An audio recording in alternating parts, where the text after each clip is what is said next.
గుర్తుపెట్టుకోండి, లోక్సభ ఎన్నికలకు ముందు మేము పార్లమెంటు నియోజకవర్గాల వారీగా సమావేశాలు పెట్టాం, సమీక్షా సమావేశాలు. ఇక్కడ అసెంబ్లీలో ఓడిపోయాము, ఎట్లా ముందుకు పోవాలని చెప్పి దాదాపు 17 రోజుల పాటు మీరందరూ చూశారు. ఇక్కడే వేల మంది కార్యకర్తలతో కూర్చొని దాదాపు 7, 8, 9, 10 గంటలు వారితో చర్చించాం. ఆ ప్రాసెస్లో చాలామంది డైరెక్ట్గా మైకులో మాట్లాడిన వాళ్ళు ఉన్నారు, కొంతమంది చిట్టీల మీద రాసిచ్చిన వాళ్ళు ఉన్నారు, కొంతమంది కేసీఆర్ గారికి ఉత్తరం అందించండి అని చెప్పి ఉత్తరాలు ఇచ్చిన వాళ్ళు ఉన్నారు.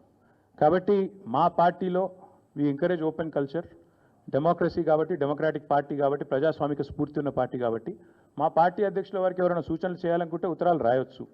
అదేదో చాలా గొప్ప విషయం అన్నట్టు మీరందరూ అంత బాధపడిపోవాల్సిన అవసరం ఏం లేదు.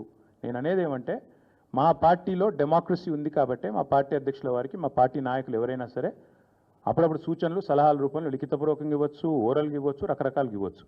అట్లాగే నేను ఒక మాట మాత్రం చెప్తాను, మనం ఎవరైనా సరే పార్టీలో ఏ హోదాలో ఉన్నా కొన్ని విషయాలు అంతర్గతంగా మాట్లాడాల్సిన విషయాలు అంతర్గతంగా మాట్లాడితేనే బాగుంటుంది. పార్టీ ఫోరమ్స్ ఉన్నాయి, అధ్యక్షుల వారితో కలిసే అవకాశం ఉంది, లేదా ఆఫీస్ బేరర్స్ ఉన్నారు, కలిసి చెప్పుకునే అవకాశం ఉంది. కాబట్టి అంతర్గతంగానే కొన్ని విషయాలు మాట్లాడితే బాగుంటుంది. అది అందరికీ వర్తిస్తుంది, వీళ్ళకి వాళ్ళకని కాదు, అందరికీ వర్తిస్తుంది. తప్పకుండా ఎవరమైనా ఒకటే, ఈ పార్టీలో అందరం కార్యకర్తలమే, అందరికీ కూడా ఇదే సూత్రం వర్తిస్తుంది. కాబట్టి మీరు కూడా దయచేసి ఇంత ఇంపార్టెంట్ ఇష్యూ మాట్లాడితే దీన్ని మళ్ళీ మీరు, నాకు తెలుసు మీ సంగతి, you are intelligent, unfortunately I'm also intelligent. కాబట్టి నేనేమంటానంటే మీరు ఏం పెడతారో, మీరు ఏం హెడ్డింగ్ పెడతారో తెల్లారు నాకు తెలుసు, మీ బాధలు కూడా నాకు తెలుసు, మీ మేనేజ్మెంట్లోకి ఉండే అవస్థలు నాకు తెలుసు, రేవంత్ రెడ్డి గారి ఒత్తిళ్లు తెలుసు.